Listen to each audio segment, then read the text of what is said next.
Assalamualaikum warahmatullahi wabarakatuh. Alhamdulillah. Alhamdulillah bihi tatimmus shalihat. Asyhadu an la ilaha illallah wa la syarikalah wa asyhadu anna Muhammadan abduhu wa rasuluh. Allahumma salli ala sayyidina Muhammad wa ala ali sayyidina Muhammad kama sallaita ala Ibrahim wa ala ali Ibrahim innaka Hamidum Majid. Rabbi israh li sadri wa yassir li amri wa hlul 'uqdatam min lisani yafqahu qawli. Rabbi zidni ilman warzuqni fahman. Allahumma iftah lana futuhal arifina bi hikmatika wansur alaina rahmataka wa takyinna ma nasina ya dal jalali wal ikram.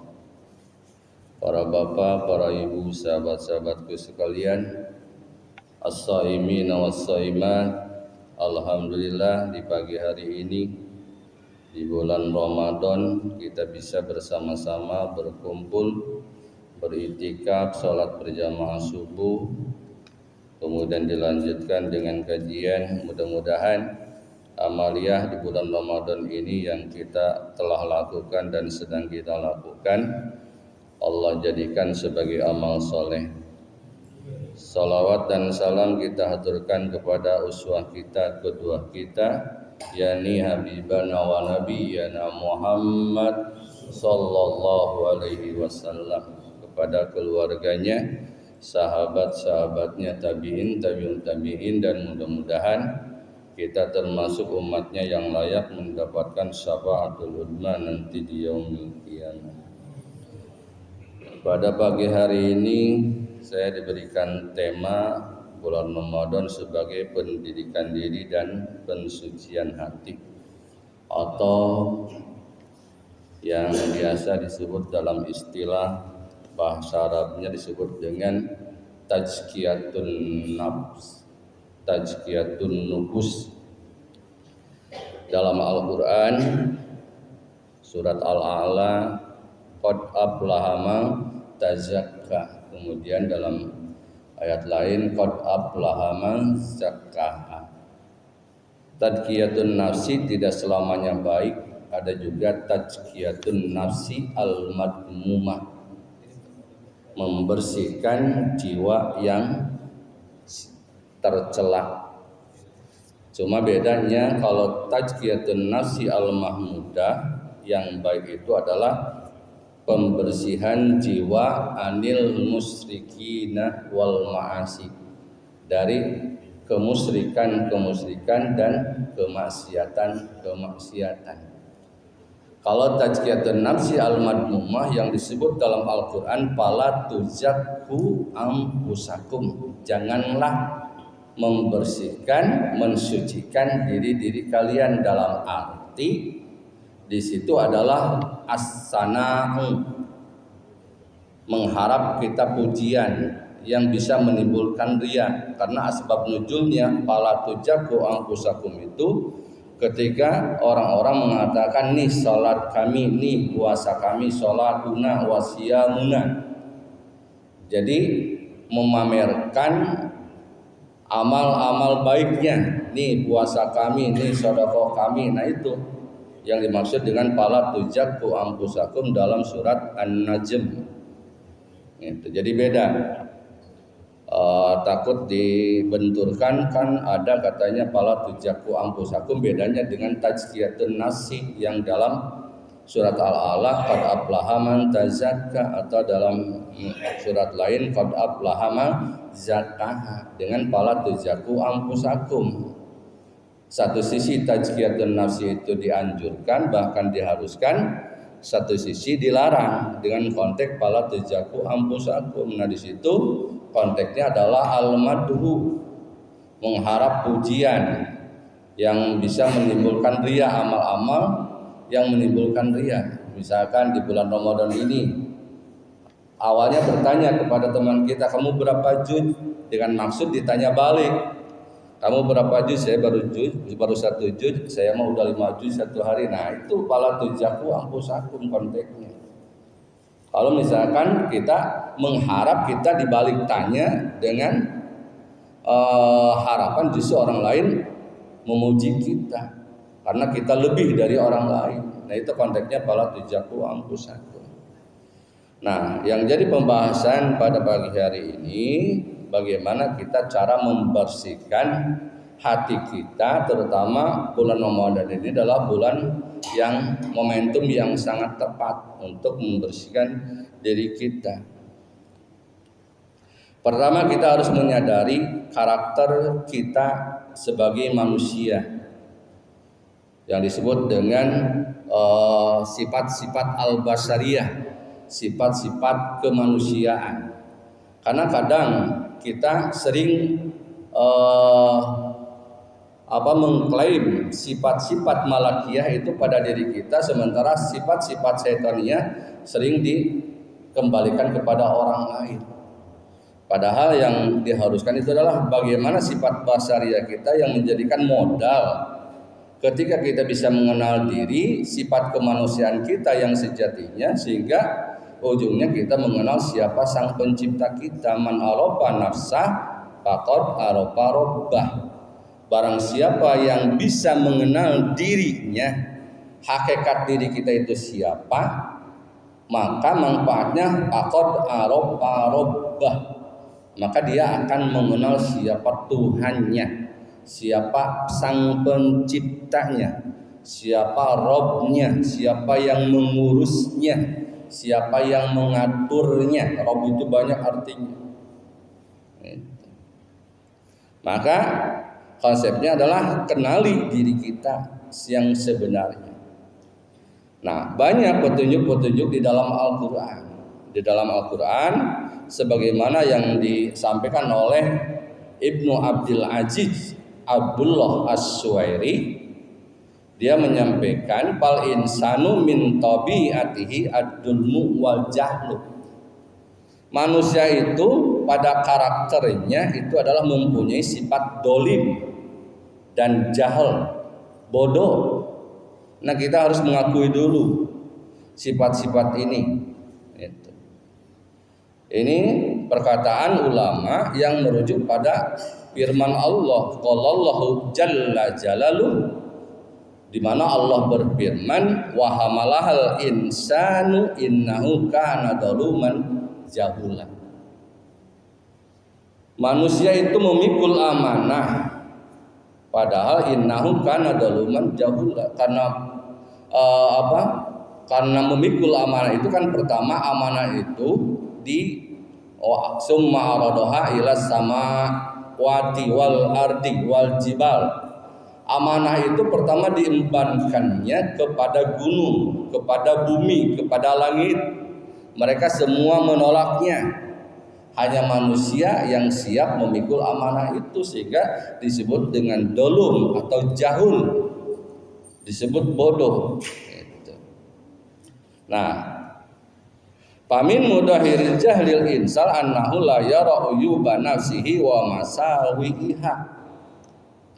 Di antara yang jelas tampak dari kebodohan seorang manusia itu bahwa dirinya tidak bisa melihat aib-aib atau kesalahan-kesalahan yang ada dirinya. Nah itu lebih bodoh lagi ketika seseorang tidak mengenali kekurangan yang ada pada dirinya. Itu alasannya kenapa? Karena kita selalu melihat kesalahan yang ada pada orang lain. Sementara selama kita melihat kesalahan yang ada pada orang lain, akan lupa pada kesalahan diri sendiri. Kalau kita fokus pada kesalahan diri sendiri, maka sebaliknya akan lupa terhadap kesalahan yang dilakukan oleh orang lain. Jadi tergantung fokusnya. Maka yang jelas-jelas ada manfaatnya itu adalah kita fokus terhadap kesalahan dan aib kita sendiri. Bahkan sebelum tidur kita dianjurkan untuk merenungi kesalahan-kesalahan kita yang dilakukan dari semenjak bangun. Baik kesalahan-kesalahan yang berhubungan dengan Allah atau kesalahan yang berhubungan dengan manusia. Mungkin bangun tadi kita tidak doa, ya Allah lupa. Kemudian ketika masuk WC kita lupa doa, masuk masjid lupa doa, ketika makan lupa baca basmalah. Nah itu belum lagi berhubungan dengan manusia gitu. Mungkin ada kesalahan bangun tidur kita sudah misalkan marah-marah baik terhadap istri atau terhadap anak gitu. Nah itu yang harus direnungkan. Jadi harus hasibu anfusakum, menghisab diri kita sendiri. Bal qad yastaddu bihi hubbuhu li nafsihi hatta yara masawiha mahasinun. Nah lebih parah lagi ketika kecintaan terhadap dirinya berlebih, maka dia akan memandang kejelekan yang ada pada dirinya itu adalah sebuah kebaikan. Banyak yang seperti itu. Ini sesuai dengan konsep Al-Quran, apa man juyyina lahu su'u amalihi fara'ahu husna. Itu ketika setan menghiasi kejelekan yang ada dirinya maka dia akan memandang itulah sebuah kebaikan. Nah ini ada dalangnya pasti. Ketika pertama kita tidak susah melihat aib yang ada pada diri kita, bahkan lebih parah lagi ketika melihat aib itu adalah sebuah kebaikan. Nah itu dalangnya siapa? Jelas setan. Nah kita dari itu maka harus mengenal setan. Kalau kita tidak mengenal maka tidak tahu bahaya. Seperti kita misalkan tidak mengenal ini adalah ular kobra atau ular air, beda kan? Kalau ular air mah mungkin hanya geli saja kan, tidak membahayakan. Tapi kalau ular kobra kita pegang bisa mematikan. Nah mana yang lebih berbahaya? Apakah ular kobra? Apakah setan yang ada pada diri kita? Sementara setan yang ada pada diri kita itu mengalir sesuai dengan aliran darah kita. Inna syaitana yajri majrad dam. Setan itu mengalir di dalam tubuh kita itu dalam tempat mengalirnya darah kita. Jadi kita benar-benar harus mengenal setan itu seperti apa menggoda kita. Yang mana dalam Al-Quran summala'atiyannahum min baina aydihim wa min khalfihim wa an aymanihim wa an sama'ilihim wala tajidu aksaruhum syakirin. Setan itu datang dari berbagai arah, dari depan, dari belakang, dari kanan, dari kiri. Maksudnya seperti apa? Setan pertama menggoda dengan kemusyrikan, dengan kemaksiatan, dengan dosa-dosa besar itu dari depan. Kalau tidak sanggup dari belakang, dengan lebih halus lagi, dengan dosa-dosa kecil. Bahkan bisa menyepelekan, biarin cuma dosa segini saja. Kata Sayyidina Ali, kalau kita sudah menganggap dosa itu kecil, maka itu akan menjadi besar. Karena meremehkan dosanya itu. Kita harus melihat kepada siapa kita berdosa, kepada Rabb, kepada Allah, itu yang menjadi besarnya. Maka jangan melihat dosa kecilnya itu sendiri, tapi kepada siapa kita berdosa, kepada Rabb yang telah mengurus kita. La saghirata ma'al isra wala kabirata ma'al istighfar. Sebetulnya tidak ada dosa besar kalau dilakukan. Kalau kita ketika melakukan dosa besar itu kita langsung taubat. Atai binadani kamaladan, orang yang taubat dari dosa itu seperti tidak berdosa saja. Tapi la saghirata ma'al israr, tidak ada dosa kecil kalau dilakukan terus menerus, karena semakin bertumpuk kan, sedikit demi sedikit lama-lama jadi bukit. Kemudian setan tidak bisa mengganggu kita dengan dosa-dosa besar, dengan kemusyrikan. Hati-hati di dalam diri kita, kadang kemusyrikan itu tidak terasa. Karena kemusyrikan yang ada di dalam diri kita seperti kan kita melihat semut yang ada di batu hitam yang ada di malam hari, tidak kelihatan. Yang disebut dengan syirkun khafi. Syirik yang samar, termasuk riya juga termasuk syirik. Syirkun khafiyun, syirik yang lembut. Nah, setan tidak bisa mengganggu dari depan, wa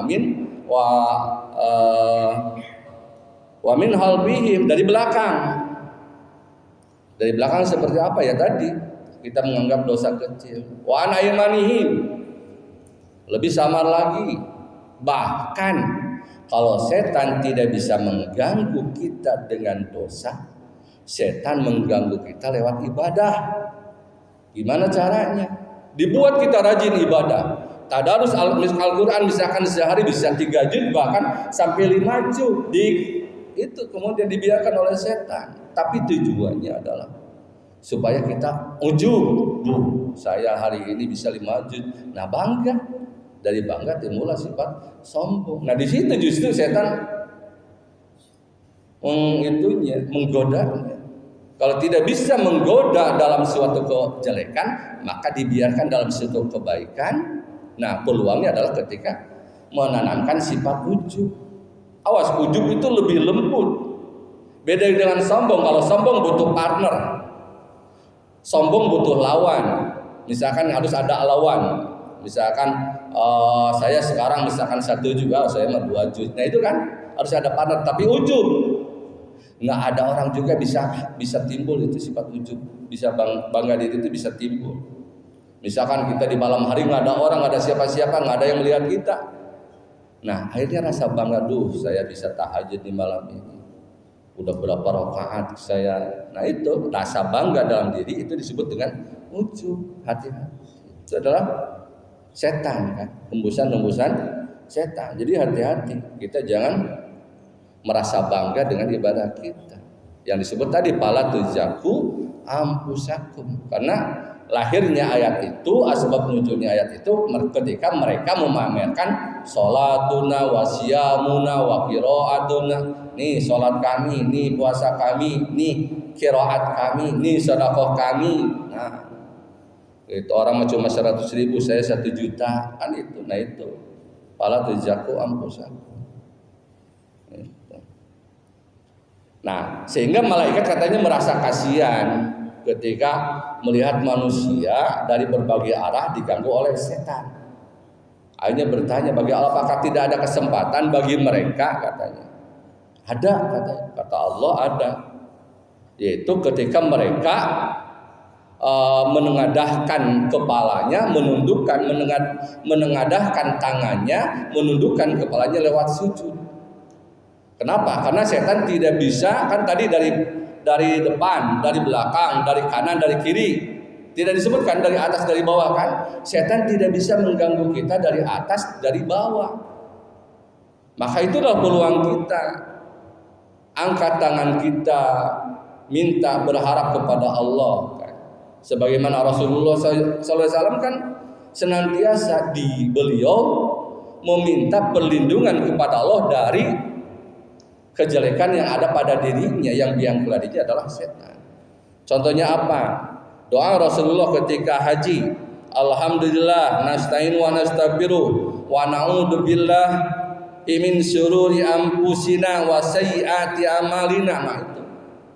Ketika haji, Rasul berdoa, ya Allah, kami berlindung kepada kamu dari kejelekan diri-diri kami. Rasulullah aja senantiasa berlindung. Jadi panjatkan doa kita, berlindung kita dari Allah, dari godaan setan. Kemudian dari bawah, tundukkan kepala kita lewat sujud kita. Setan tidak bisa mengganggu dari atas, dari bawah. Nah, itu peluang kita. Kalau dari depan, dari kanan setan selalu menggoda. Gitu, dari kanan, dari kiri, dari depan, belakang, cuma setan tidak bisa mengganggu dari atas dan bawah kita. Nah, itu kesempatan kita untuk mengangkat tangan kita, menundukkan kepala kita lewat sujud kita.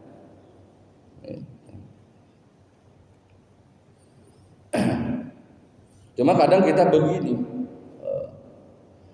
ketika sebetulnya kan dalam Ihya Ulumuddin karangan Imam Al-Ghazali boleh mengumpamakan setan itu seperti ular berbisa, bahkan lebih berbahaya kan daripada ular berbisa. Coba bayangkan ketika ada orang yang memberitahukan kita di belakang kita ada ular kobra, maka yang pertama kita lakukan kalau kita berani ambil petungan, dipukullah ular kobra itu. Tapi ketika kita ada orang yang memberitahukan tentang kesalahan kita, tentang kekurangan kita, kita ambil pentungan, yang dipentung bukan kesalahannya, tapi orang yang ngasih tahunya. Nah itu. Yang padahal justru kita harus bersyukur, berterima kasih kan. Ketika orang memberitahukan tentang kekurangan kita, tentang aib kita, yang itu akan membantu kita untuk memperbaiki diri. Karena kalau kita sulit, kita sendiri sulit kan untuk melihat aib dan kekurangan kita, maka kita perlu partner, perlu bantuan, minta koreksi. Mohon maaf hari ini mungkin saya pernah melakukan kesalahan, tolong koreksi apa kesalahan saya. Itu memang sulit. Saya pernah sering kan mengadakan simulasi seperti itu di pesantren waktu itu. Jadi kita membuat lembaran kertas nama. Jadi diputarkan semua kertas itu, dibikin tentang bagaimana komentar teman-teman kita tentang kejelekan kita. Itu habis.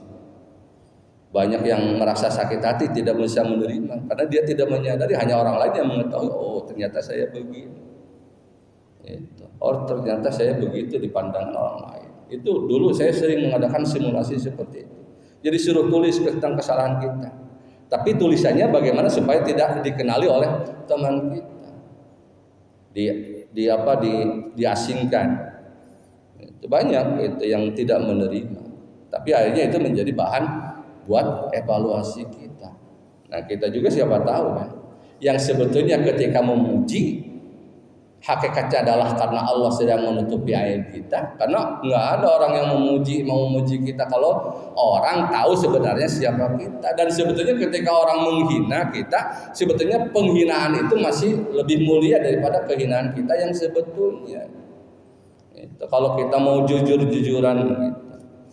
Maka bagaimana kita kembali lagi di bulan Ramadan ini supaya benar-benar menjadikan pelatihan sebagai tarbiyatun nafsi, kemudian sekaligus tajkiyatun nafsi. Pertama kita harus tahalli dulu, kosongkan dari sifat-sifat jelek itu.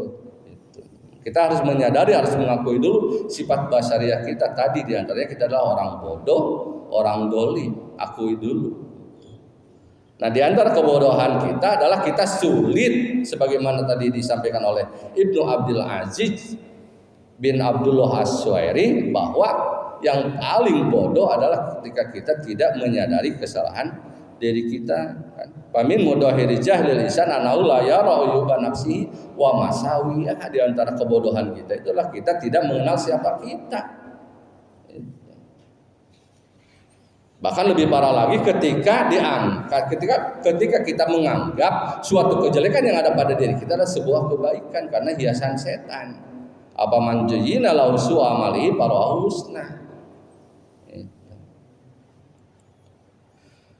Nah, maka wa na'udzubillahi min syururi anfusina, kita harus sering berlindung kepada Allah dengan kalimat itu. Itulah kalimat yang telah disampaikan oleh Rasulullah ketika melaksanakan haji. Kami berlindung kepada Allah dari kejelekan diri kami dan kejelekan amal-amal kami.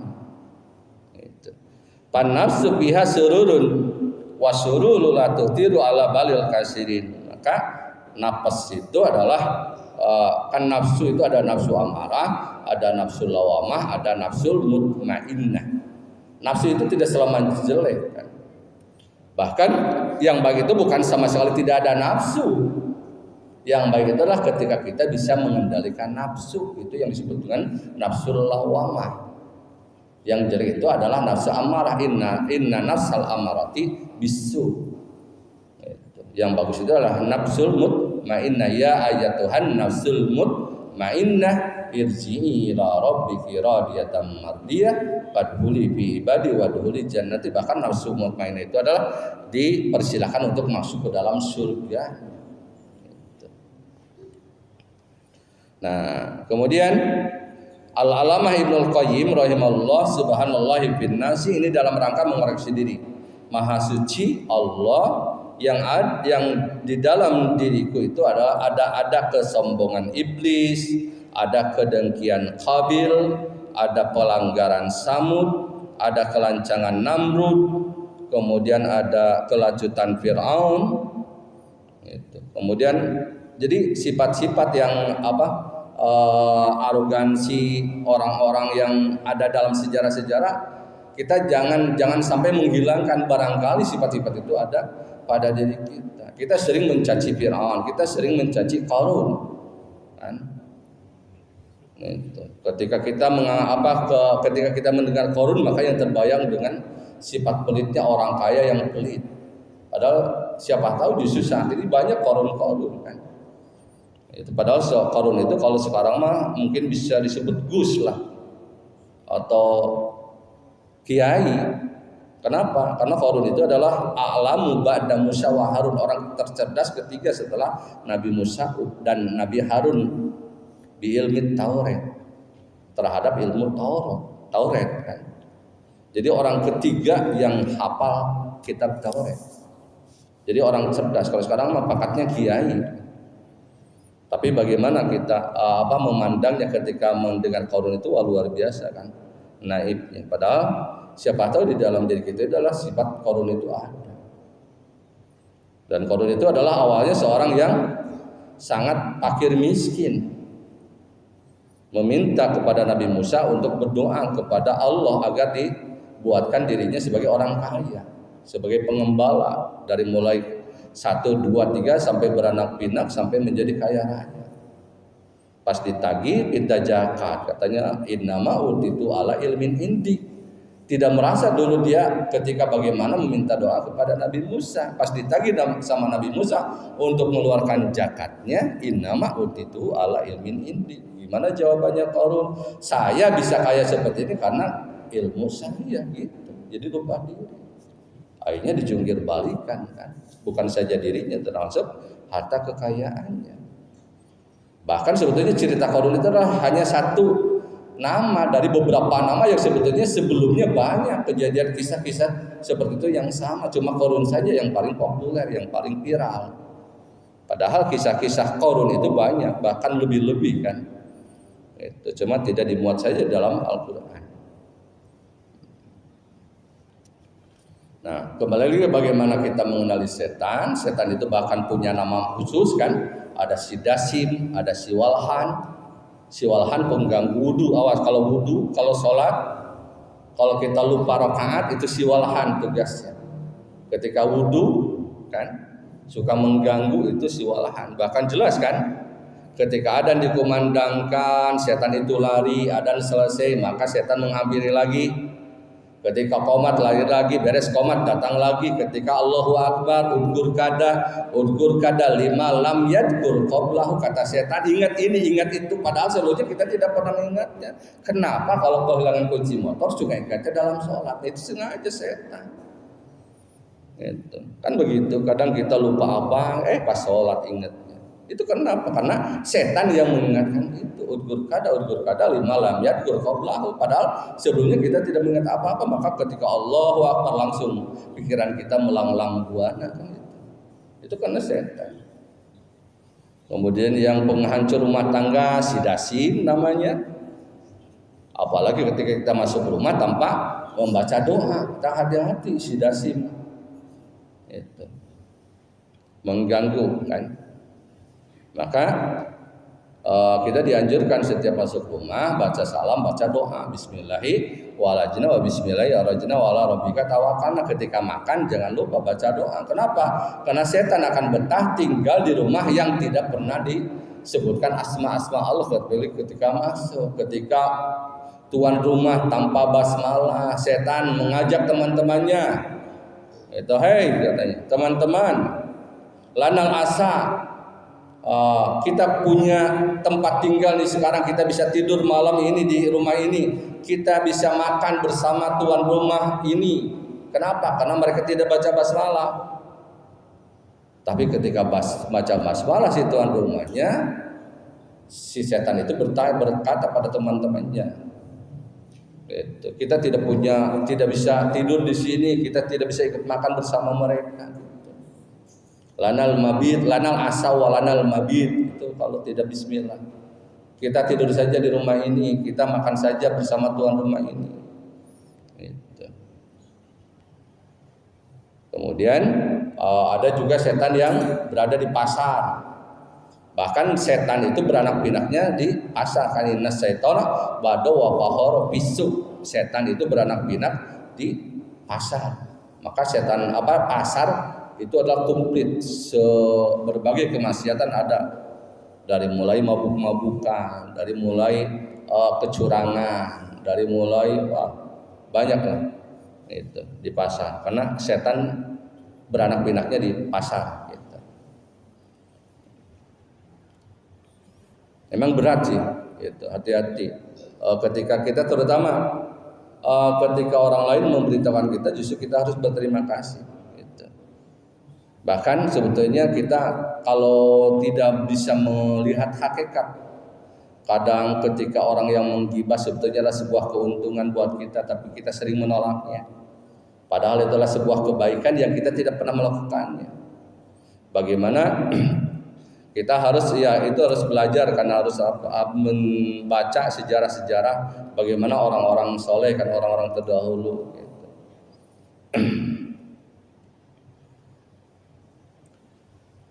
Kemudian sifat-sifat kebinatangan juga kan, bagaimana sifat rakus itu adalah sifat anjing. Kemudian sifat dendam itu adalah sifat jamal, katanya unta. Kemudian sifat biawak kan, yang kagak jelas. Wahidul jamal, sifat dendamnya unta. Wafiskul paroh, sifat tikus. Tikus itu suka merusak orang lain kan. Bagaimana tikus merusak tanaman. Wahubsul hayat, yang kejelekan ular. Nah itu juga sifat-sifat kebinatangan. Itu harus kita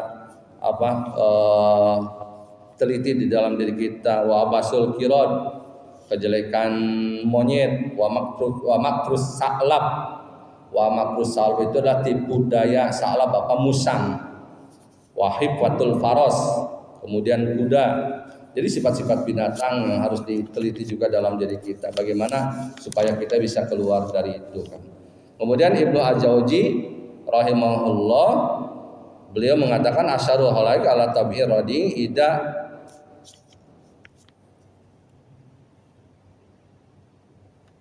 Nah, kemudian wa min rahmatillahi azza wa jalla bi ibadihi an ursila lahum rasulan yuzakkinu nufusahum wa yahdi biha min tilka sururi wal akhlaqir radiah. Qala Allah azza wa jalla kama arsalna fikum rasulan minkum yatlu alaikum ayatina wa yuzakkikum ma lam takunu ta'lamun. Di antara rahmat Allah Subhanahu wa taala terhadap hambanya, Allah telah mengutus Rasulnya, yang mana dengan adanya Rasul itu yuzakki nufusahum, bisa membersihkan diri-diri kalian dan mendidik hati-hati kalian dari semua kejelekan, kemudian akhlak-akhlak yang jelek. Gitu. Jelas atas bimbingan Rasul kan, sehingga kita bisa mengenali akhlak-akhlak yang mulia. Jadi pertama, semua sifat-sifat yang jelek adalah termasuk sifat basariah. Sifat asli kita adalah, kita harus akui dulu, kita adalah orang yang bodoh. Di antara kebodohan kita tidak mengenali siapa kita. Di antaranya adalah, buktinya adalah kita tidak mengenali kejelekan-kejelekan yang ada pada diri kita. Kadang ketika orang lain yang memberitahukan kita pun tidak menerima. Tapi kalau kita sudah meyakini bahwa itulah sifat kita, jahlu adalah sifat kita akan menerima. Ketika orang lain menghina kita akan menerima. Ya Allah, sebetulnya orang lain menghina kita itu masih lebih mulia daripada kehinaan kita yang sebenarnya. Ketika orang lain mencela celaan sebetulnya orang lain, karena sebetulnya celaan itu lebih mulia daripada tercelanya kita yang sebenarnya. Justru ketika orang lain memuji kita, karena dia tidak tahu sebetulnya siapa kita. Karena Allah sedang menutupi aib-aib kita. Allah sedang menutupi keburukan-keburukan kita. Pasti orang tidak akan mau memuji kita, menghormati kita kalau orang lain tahu sebenarnya siapa kita. Maka dengan adanya Rasul, kita bisa membersihkan jiwa, mana sifat-sifat yang baik, yang tadi yang kita kosongkan, kemudian tahali, maka hiaslah dengan sifat-sifat yang baik. tapi jangan merasa baik kan. Justru orang baik itu patokannya adalah selama kita belum merasa baik. Tapi ketika kita berusaha baik, akhirnya kita merasa baik, nah itulah jatuh di situ. Karena yang namanya orang baik itu adalah selama dirinya tidak merasa dirinya baik. Tadi, pala tujakku ampusakum, kunci dengan kalimat itu. Jangan mensucikan diri. Jangan mensucikan diri itu, jangan kita membanggakan tapahur, membanggakan amal-amal kebaikan kita. Justru ketika kita rajin ibadah, disitulah kita harus merasakan anugerah Allah. Karena sebetulnya ketika ada beberapa keadaan yang Allah takdirkan kepada kita, dari mulai kita taat, maka tahammulul minnah, merasa itu adalah anugerah Allah. Kita hadir di sini karena anugerah Allah, kita bisa sholat karena anugerah Allah, kita bisa puasa karena Allah telah memberikan kekuatan kepada kita. Jadi semua kebaikan-kebaikan yang kita lakukan itu merasa anugerah Allah. Itu. Kemudian ketika musibah kita sabar. Kemudian ketika kita mendapatkan nikmat kita syukur. Maka ajaba li amril mukmin katanya. Aneh bagi orang mukmin mah segala keadaan bisa jadi baik. Ujian dia sabar, kesabaran jadi baik. Musibah nikmat, kemudian dia syukur jadi kebaikan. Tidak ada yang jelek, sebetulnya tergantung bagaimana cara kita menyikapinya. Yuzakkihim ay tahiru akhlaquhum wa nufusakum bi tarbiyatiha alal akhlaqil jamilah wa tanjiha anil akhlaqir radilah. Kemudian yang dimaksud dengan yuzakkikum, Allah membersihkan kalian itu adalah membersihkan akhlak-akhlak kalian dan jiwa-jiwa kalian dengan cara mendidiknya dengan akhlak-akhlak yang terpuji. Sombong gimana terapinya? Lawan dari sombong apa? Tawaddu, rendah hati. Kalau sombong itu adalah tinggi hati. Kalau tawaddu adalah rendah hati. Man tawaddu'a lillahi rafa'ahullah. Barang siapa orang yang rendah hati, maka Allah angkat derajatnya. Semakin dia rendah hati, semakin diangkat oleh Allah. Tapi ketika dia semakin sombong, maka Allah rendahkan. Wa tanjiha anil akhlaqir radilah, dan membersihkan dari akhlak-akhlak yang jelek. Kemudian cerdas, lawannya adalah bodoh. Alim sifat Allah, jahal adalah sifat-sifat kita. Pokoknya dari sifat-sifat Allah yang baik, al-alim, al-ghani, orang-orang kaya, kita adalah al-fakir kan. Allah yang maha kaya, kita yang maha fakir, sehingga ketika kita bisa menyantuni orang ini karena hanya titipan, bukan kita yang kaya. Allah yang menitipkan kekayaan itu kepada kita, yang mana di dalam kekayaan itu adalah ada hak orang lain. Kemudian Allah yang pintar, kitalah yang bodoh. Allah memberikan kecerdasan kepada kita, itu juga hanya sebuah titipan, amanah buat kita. Itu. Pokoknya semua sifat-sifat yang baik kembalikan kepada Allah, sifat-sifat yang jelek akui oleh diri kita. Dan mari kita bertanya kepada diri kita saat ini, apakah kita mengenal siapa kita? Apakah kita mengenal kejelekan-kejelekan kita saat ini? Bahkan sering membalikan kan? Misalkan ketika kita dikoreksi sama istri kita sering membalikan. Tidak merasa seperti itu. Bapak itu ngomel mulu, enggak. Dikoreksi sama teman, misalkan kamu itu sombong, gitu. Kita membalikan. Padahal justru kalau kita mengakui, itu akan menjadi evaluasi buat kita, sehingga kita justru ketika kita menerima, disitulah lahirlah sifat tawadhu. Oh, kamu itu sombong, alhamdulillah, terima kasih. Mudah-mudahan bisa tawadhu gitu. Wa akbaru mu'inun ala tazkiyatin nafsi ba'da taufiqillah ya azza wa jalla taatullah. Nah, ini solusinya. Di antara faktor yang paling besar yang bisa membantu untuk membersihkan jiwa itu setelah taufik dari Allah azza wa jalla. Jadi intinya lah kita mengharapkan taufik dari Allah, bimbingan supaya kita bisa membersihkan diri kita, membersihkan hati kita. Jadi utamanya adalah taufik. Kita mengharapkan bantuan Allah. Itu. Kemudian selanjutnya taatullah, kita taat kepada Allah. Itu diantara usaha kita untuk membersihkan jiwa. Nah ini alhamdulillah, inilah sebagai tarbiyah di bulan Ramadan, siang hari kita puasa, itu sebagai tarbiyah. Bagaimana? Kenapa? Karena tadi kan setan itu mengalir di dalam tubuh kita sebagaimana mengalirnya darah. Sesungguhnya setan berjalan dalam tubuh manusia melalui sel-sel darah. Ini hadisnya muttafaq alaih. Maka padaiku majarihi bilju, maka sempitkan peredaran setan dalam tubuh manusia dengan lapar, dengan puasa. Jadi cara mempersempit setan itu adalah dengan puasa. Gitu. Maka ini adalah sebuah momentum yang sangat tepat kan, itu untuk bisa mengendalikan nafsu setan, yaitu dengan puasa.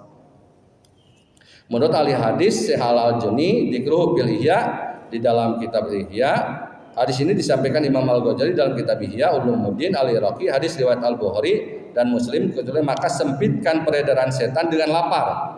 Maka tambahan tersebut adalah hadis mujarrad, kalimat yang disebutkan oleh redaksi yang disampaikan oleh sebagian ulama sufi. Jadi dengan puasa yang kita lakukan ini adalah cara untuk mempersempit tingkah laku setan. Kerasa kan? Kenapa kita lebih semangat qiraah, kita lebih semangat ibadah? Karena setan itu terbelenggu dengan puasa kita. Karena aliran darahnya itu kan tadi setan itu mengalir lewat aliran darah kita. Dengan puasa itu bisa menyetopkan peredaran setan yang ada dalam tubuh kita. Maka kita baru menyadari saat ini kenapa frekuensi ibadah di bulan Ramadan itu semakin meningkat. Karena setannya terbelenggu sesuai dengan alam hadis, idza jaa Ramadan futihat abwaabul jannah wa ghulqat abwaabun nar wa subqidatis sayatin. Ketika Ramadan datang, pintu surga dibuka lebar-lebar, pintu neraka ditutup rapat-rapat, setan dibelenggu.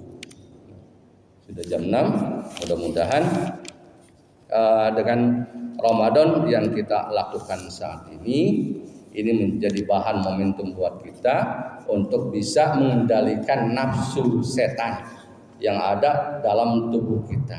Maka sekali lagi, kenali tipu daya setan, kenali setan itu sendiri, bagaimana setan mempengaruhi jiwa kita. Bahkan sebagai contoh dari para ulama, agar kita bisa diantara suatu ini kan, supaya kita bisa menerima ketika misalkan yang sebetulnya sebuah kebaikan buat kita, tapi kadang kita sering menolaknya. Adalah seperti yang dialami oleh Hasan Al-Basri. Hasan Al-Basri ada yang menyampaikan kepada dirinya tentang ada seseorang yang menceritakan kejelekannya. Tapi bagaimana tentang sikap dia tentang itu, dia justru mengambil sekantung kurma, kemudian dia memberikan sekantung kurma itu kepada orang yang menggibahnya. Jadi kisahnya begini, ada seorang yang datang menemui Hasan Al-Basri, lalu orang ini memberikan info bahwa si A telah menggibah Anda, katanya. Itu kepada Hasan Al-Basri. Kemudian lalu Hasan Basri mengirim satu kotak kurma basah ke orang itu. Beliau mengatakan, balagoni annaka adaita ilayya hasanatika faradu an ukafiya kalika fa'u'addiruni fa inni la'adiru an ukafiyaka biha alat tamam. Saya dapat info, katanya, bahwa Anda telah menghadiahkan pahalamu untukku. Maka saya ingin untuk membalasnya kepadamu. Mohon maaf, saya tidak mampu memberikan balasan yang setimpal. Orang menggibah dikasih kurma. Coba bayangkan, diberikan hadiah dengan dia mengatakan, saya ingin untuk membalas kepadamu. Mohon maaf, saya tidak mampu memberikan yang setimpal. Kan ini kejelekan, sekarang kejelekan dibalas sebuah kebaikan. Kenapa? Dia mengatakan itu karena pada hakikatnya ketika orang menggibah kita tahu kan hadis muflis. Di dalam hadis muflis itu nanti di akhirat ada orang yang datang menagih kepada kita, mana dulu kau pernah menggunjing saya? Dia punya kebaikan, diberikan kebaikannya. Itu. Ada orang yang terdolimi, mana dulu kau pernah mendolimi saya? Kebaikannya dikasihkan. Sampai kebaikannya habis, mengadu kepada Allah, ya Allah, apalagi yang harus saya berikan? Kebaikan saya udah habis, kalau begitu tanggung dosanya. Nah, kita kenal kenali tentang hakikat itu sehingga kita bisa menerima ada orang yang menggibah itu sebetulnya dia sedang memberikan kebaikan yang kita tidak pernah melakukannya. Kita harus merasa beruntung sebetulnya sehingga kita mengatakan inilah alhamdulillah Hasan Basri sampai ngirim hadiah. Coba kalau sekarang usahakan minimal kita alhamdulillah kita mendapatkan kebaikan yang kita tidak melakukan. Lebih bagus lagi kasih kurma. Terima kasih ya, kau telah memberikan kebaikan. Dia bengong, emang kebaikan saya apa? Kau telah menggibah saya. Pertama dia sadar kita telah memberikan kebaikan, dia akan menyadari kesalahan. Itu dua luar biasa kan. Itu dua kebaikan. Nah ini diantara kisah kita juga harus sering diantara Riyadatun Nafs itu adalah diantara kita sering membaca kisah-kisah seperti itu. Mudah-mudahan kita semuanya pertama diberikan taufik dan hidayah oleh Allah Subhanahu wa taala. Kemudian yang kedua mudah-mudahan di bulan Ramadan ini sebagai pelatihan diri kita untuk bisa mensucikan hati kita, yang utama kita bisa mengenali siapa diri kita yang sebenarnya, yang itu menjadikan modal. Mudah-mudahan kita bisa mengenal Rabbnya, man arafa nafsah faqad arafa rabbah. Barang siapa yang bisa mengenal dirinya, dia akan mengenal sang penciptanya. Mudah-mudahan ada